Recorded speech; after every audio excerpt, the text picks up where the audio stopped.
so far, we've explored how your energy speaks before your movement does, and how the energy you rehearse becomes the energy that you perform. Now we're going to enter into the next layer.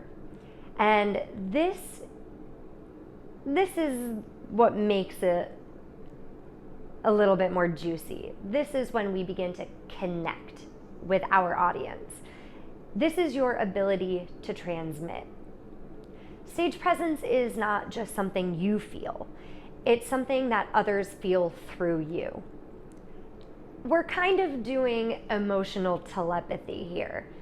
We are feeling something within ourselves so much that we're transmitting it to an audience who begins to feel it as well.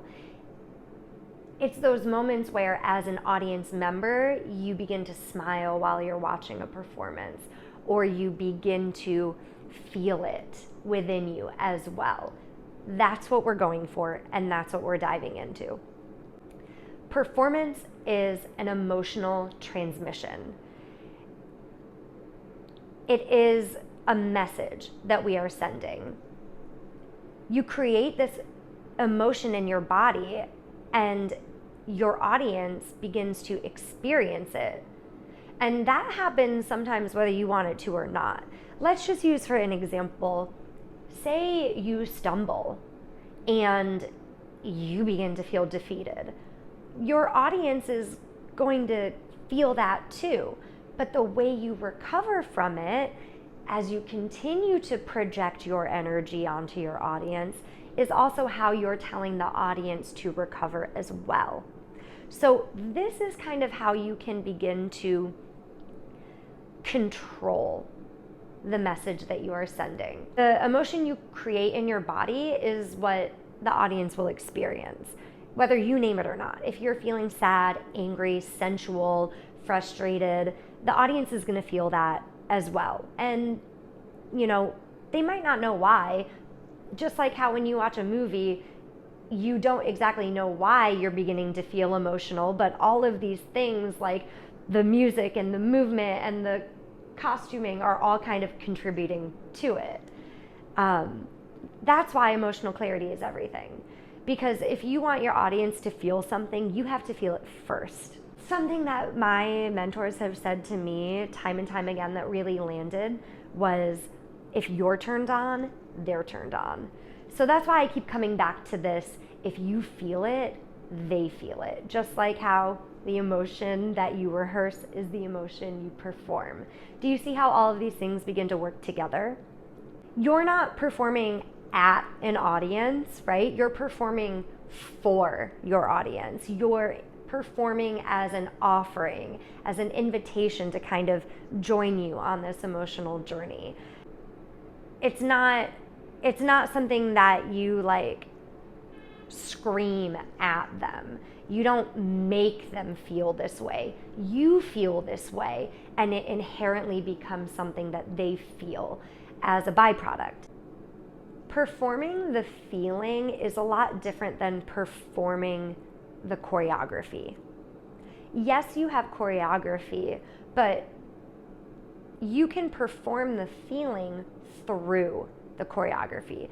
The choreography might say, throw your arm out, but if the feeling you're trying to say is longing, you might put your arm out a little bit more, right? If the choreography is throw your arm out, but the feeling is powerfully, you might do it with more power. So think about these things. We're performing a feeling, not a movement. We technically could say both, but when you use the feeling as the source, it comes through in the movement. Ask yourself as you go through your choreography, what do I want my audience to feel? And how do I let my body express that emotion? Because the transmission of this message is energetic, not theatrical. Yes, this is theatrics. Yes, we are performing. But when it comes out of your body and you are conveying these emotions, it's coming from an authentic place, a genuine place. That's what makes it transmissional. That's what makes it to the audience. I'll give you an example. We've seen performers who are performing for the sake of hitting all the cues, hitting all the choreography. And then we've seen performers that are just being, and they're doing the movements, but something about it is really grasping you as an audience member. That is what we're going for. After this video, there's a worksheet, and I want you to take some time with it. It's designed to clarify your emotional intentions with your movement, and not just for a performance, but how you want to feel in your body while you're moving in general. Remember, you're not performing to impress. You are performing to connect. The impression will come so much easier once you do make the connection. The impression is a byproduct. That is supplementary. That happens because your audience feels connected to you. So let's just repeat this affirmation together because it's important, and it's a great reminder that when you are in these rehearsal spaces and when you are in these pre and post performance spaces, to just kind of repeat to yourself. And that is, when I feel it, they feel it. All right? All right, I'll see you in module 4.